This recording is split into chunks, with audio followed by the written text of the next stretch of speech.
어, 안녕하세요. 전공사 김동입니다. 오늘 무엇이든 물어보세요 시간에는요, 해석학 중에서도 적분에 관한 내용의 그런 질문에 답을 해보겠습니다. 리만 적분 가능할 때, 리만 적분 가능함으로 그 이후에 쓰는 정리들이 헷갈립니다 라고 하셨는데요. 어떤 질문인지 한번 같이 살펴볼까요? 이제 이 정리를 우리가 알아볼 텐데, 이런 문제를 물어보셨어요. 함수 f가 리만 적분 가능할 때, 이 좌변은 지금은 이제 좀 바뀌었는데, 그 리만 합의 그 극한으로 정의할 때 그 사용하는 그런 방식이죠. 근데 우리는 어쨌든 그 리만 적분을 따로 정의를 했고요. 그래서 이제 요런 계산, 리만 적분 가능할 때 요런 계산을 한 결과가 이렇게 된다. 근데 여기서 이제 리만 적분 가능하다라고 단순히 말이 돼 있기 때문에 F는 유계가 됩니다. 자동으로. 유계가 아니면은 리만 적분 가능하지 않죠. 그쵸? 그래서 자동으로 유계고요. 그래서 이렇게 된다. 요거 이제 보이는 게 목표가 되겠고요. 그래서 이제 풀이를 어떻게 하면 좋겠느냐 이런 질문이에요. 그리고 이제 문제를 하나 더 물어보셨는데, 이번에는 그 0, 1까지 이 반패 구간에 정의된 함수예요. 이게 이제 근데 단조 증가한다는 특징이 있고요. 이 단조 증가하니까 뭐예요? 만약에 이게 이제 닫힌 구간이었으면 무조건 적분 가능하죠. 그리고 이제 이게 단조 증가하기 때문에 1보다 작은 임의의 실수로 이 오른쪽을 닫아주면은 그럼 그 구간에서는 얘가 리만 적분 가능합니다.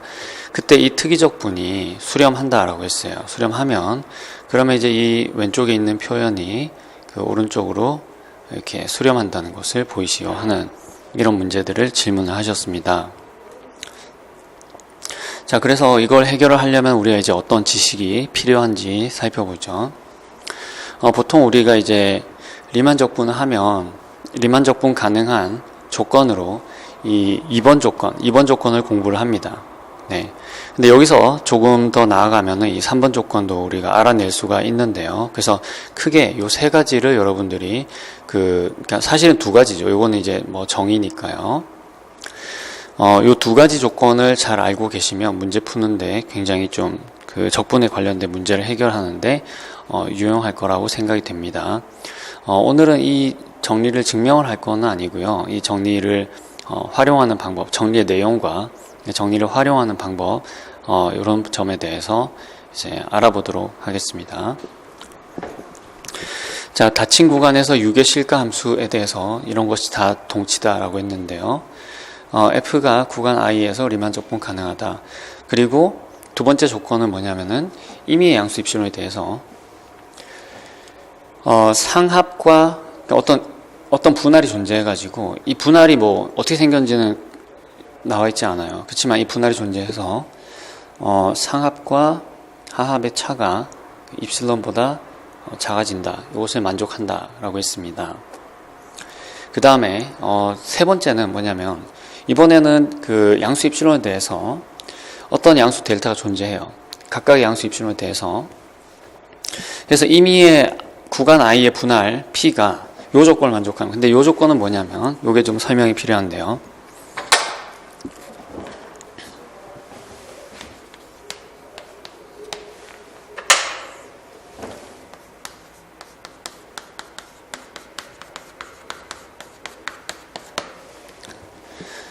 그래서 우리가 분할을 한번 생각을 해보겠습니다. 분할 P가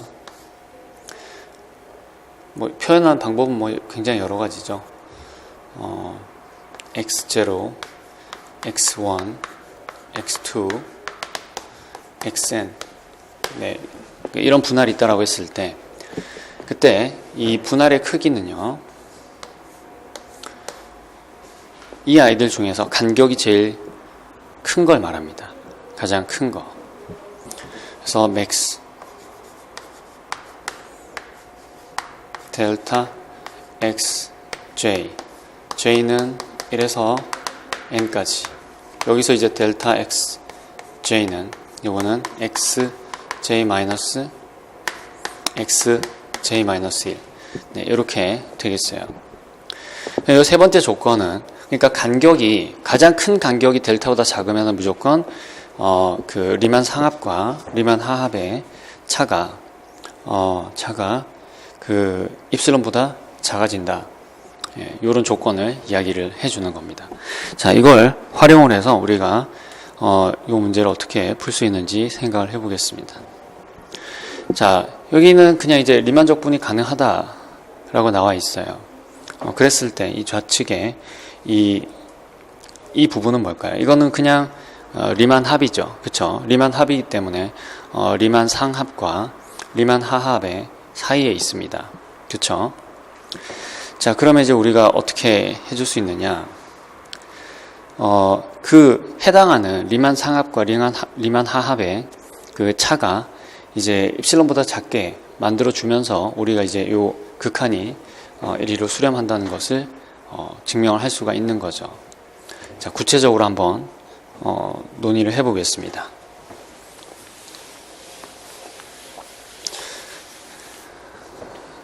그래서 이미 양수 입실론을 한번 생각을 해보겠습니다. 이제 극한이 존재하려면 우리가 어떤 큰 n을 잡아가지고, 그쵸?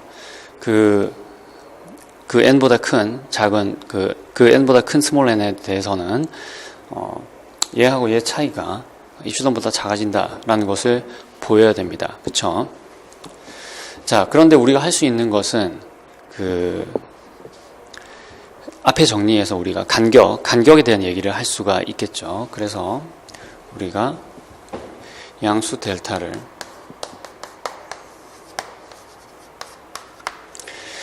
잡는데, 근데 다음과 같은 성질을 만족하도록 잡습니다. 뭐냐면 분할 P가 구간 I의 I를 0, 1 클로즈드 인터벌이라고 하고요. I의 분할 P가, 그렇죠? 이 P의 크기가 델타보다 작다면 리만 상합과 리만 하합의 차이가 요게 입실론보다 작다.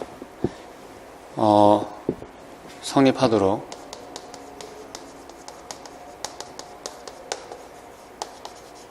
정할 수 있죠. 왜냐, F가 리만 적분 가능하다고 했기 때문에 이렇게 되는 것으로 우리가 선택을 할 수가 있습니다.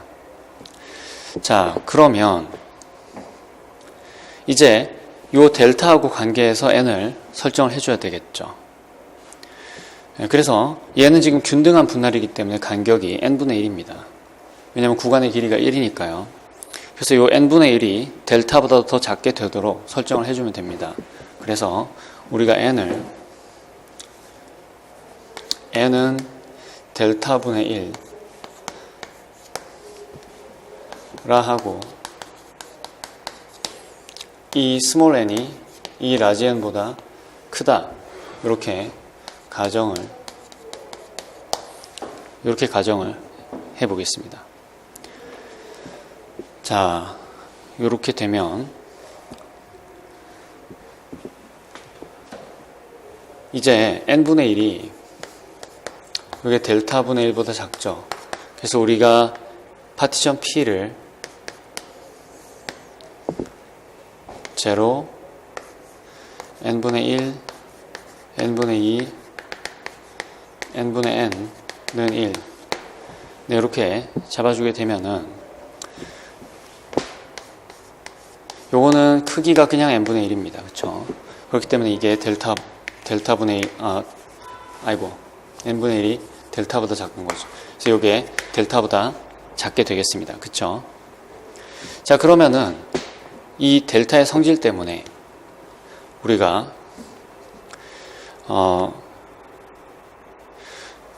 U, P, F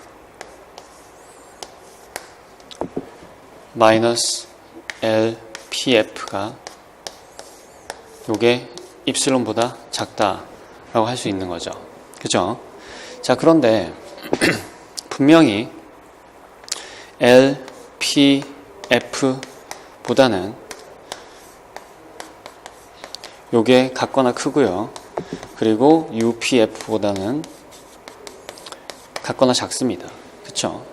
그리고 또 하나 확실한 건 뭐냐면은 저 극한 안에 있는 것은 리만 합이기 때문에 시그마 N은 K는 1에서부터 N까지 F의 N분의 K 곱하기 N분의 1 이것은 L, P, F 보다 같거나 크고요.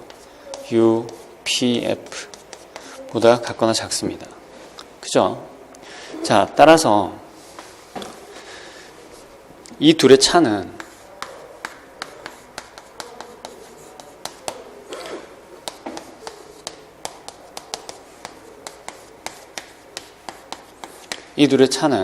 아무리 크더라도 이게 제일 커지는 경우는 어떤 경우죠? 얘가 최대가 되는 경우죠. 얘가 최소가 되는 경우죠. 그래서 U, 제가 그냥 U라고 쓰겠습니다. U-L. U는 여기서 얘를 얘기를 합니다. 얘를 우리가 U라고 쓰겠습니다. 그리고 얘는 L이라고 쓰겠습니다. U-L보다 같거나 작게 되는 거죠. 그리고 L-U보다 같거나 큰데 그것이 마이너스 U-L입니다. 네, 이게 성립하게 되는 거죠. 자, 그러니까 0에서 1까지 fx dx 빼기 시그마 k는 1에서 n까지 f의 n분의 k가 요게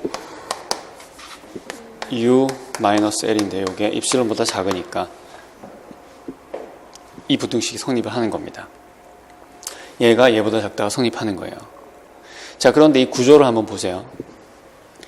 여기 입실론이 임의의 양수로 주어졌죠. 그쵸? 임의의 양수로 주어졌는데 우리가 n을 잡을 수 있었어요.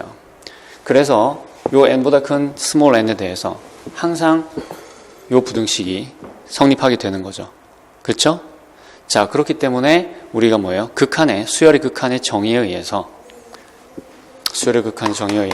리미트 n이 무한대로 갈 때 시그마 k는 1에서부터 n까지 f의 n분의 k 곱하기 n분의 1 여기 n분의 1이 빠졌네요. n분의 1 여기도 빠졌네요. n분의 1이 이것이 극한이 0, 1, fx, dx가 된다 하는 것을 여러분들이 발견하실 수가 있는 겁니다. 그래서 이번에는 이제 한쪽 끝이 열려 있어요. 그쵸? 근데 조건이 이제 단조 증가한다 라고 돼 있으니까 단조 증가한다는 거로부터 우리가 뭘 알 수가 있냐면 임의의 0보다 크고 1보다 작은 L에 대해서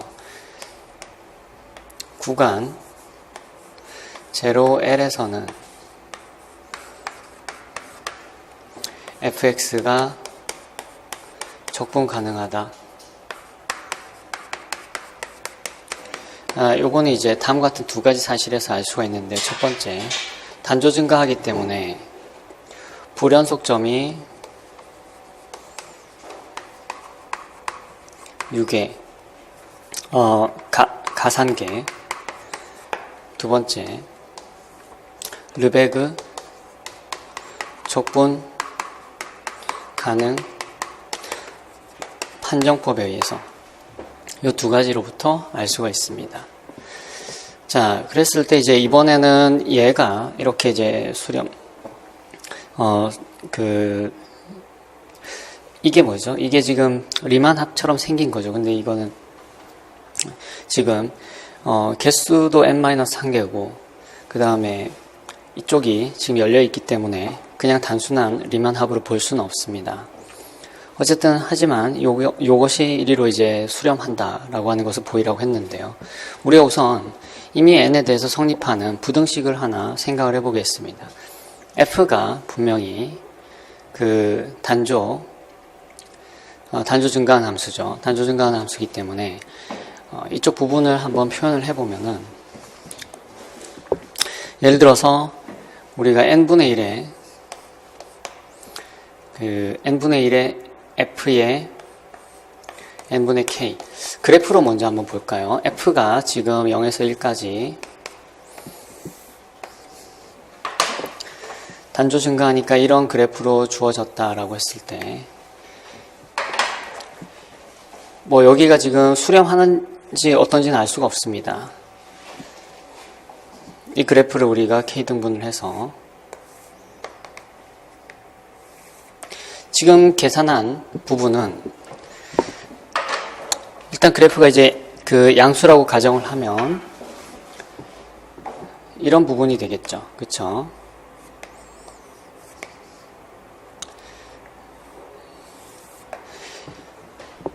그러면 얘는 지금 어떤 적분보다는 크게 되냐면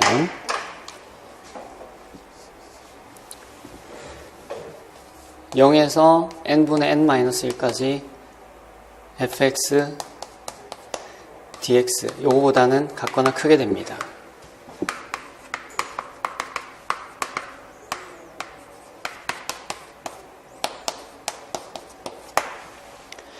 한편 우리가 이쪽 부분을 생각을 해보면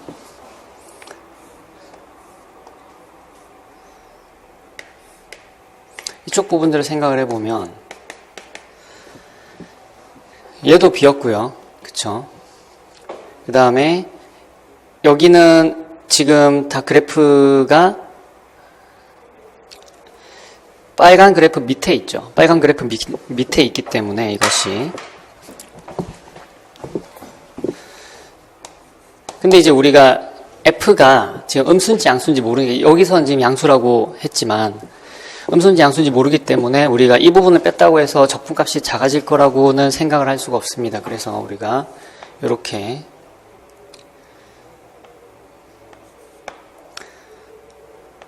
n분의 1에서 1까지 fx dx 요거보다는 같거나 작다 이렇게 할 수 있는데요. 제가 처음에는 이거를 이제 우리가 앞에서 살펴본 정리를 이용해서 하려고 했는데 풀이가 좀 복잡해졌습니다. 근데 지금 생각을 해보니까 이렇게 푸는 게 훨씬 좋을 것 같아요. 우선 얘는 어떻게 쪼갤 수 있죠? 얘는 인테그럴 0에서 n분의 1까지 fx dx에다가 그 다음에 n분의 1의 이게 아니고 이거는 0에서 1까지 fx dx 여기서 뭘 뺀 거죠? 여기서 0에서 n분의 1까지 fx dx를 뺀 거죠. 그쵸? 자, 이 상태에서 얘 같은 경우는 이게 지금 1로 수렴하죠. 그쵸? 그렇기 때문에 우리가 n을 무한대로 보낼 때 얘는 0에서 1까지 fx dx로 수렴을 합니다. 이게 수렴한다라고 했으니까요. 그 다음에 이쪽을 보겠습니다. 얘 같은 경우에는 자, 우리가 이 함수가 0에서 1까지는 유계라고 볼 수가 없지만 적어도 이 n이 2 이상일 때 n이 2 이상일 때는 0에서 n분의 1 요 구간이 어디에 속하죠? 0에서 2분의 1까지 요 구간에 속하죠. 이때 x가 여기에 있다면 fx는 f0 그리고 f2분의 1 요 사이에 있게 됩니다. 그러면 얘 절대값은 어떻게 되나요? fx의 절대값은 요 둘의 절대값보다 큰 거보다는 작죠. 그래서 max f0 절대값 f2분의 1 절대값 요거보다는 같거나 작습니다. 이걸 내가 m이라고 하게 되면은 mR 부등식에 의해서 0에서 n분의 1까지 fx dx 요거 절대값은 구간의 길이 n분의 1에다가 fx의 바운드 m 요거보다는 같거나 작아지죠. 이쪽이 n이 무한대로 갈 때 0으로 갑니다. 그쵸? 네. 따라서 이 부분은 0으로 수렴해요. 즉 우리는 뭘 알 수가 있냐면, 따라서 이 아이가 n이 무한대로 갈 때 0에서 1까지 fx, dx 이렇게 수렴한다는 걸 알 수가 있습니다.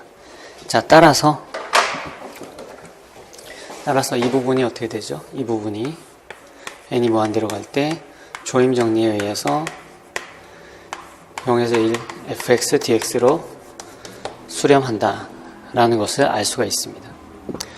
물론 여기 이제 단조 증가라는 조건이 없어지게 되면 조금 풀이가 복잡해지는데, 그거는 제가 따로 한번 다루도록 하겠습니다.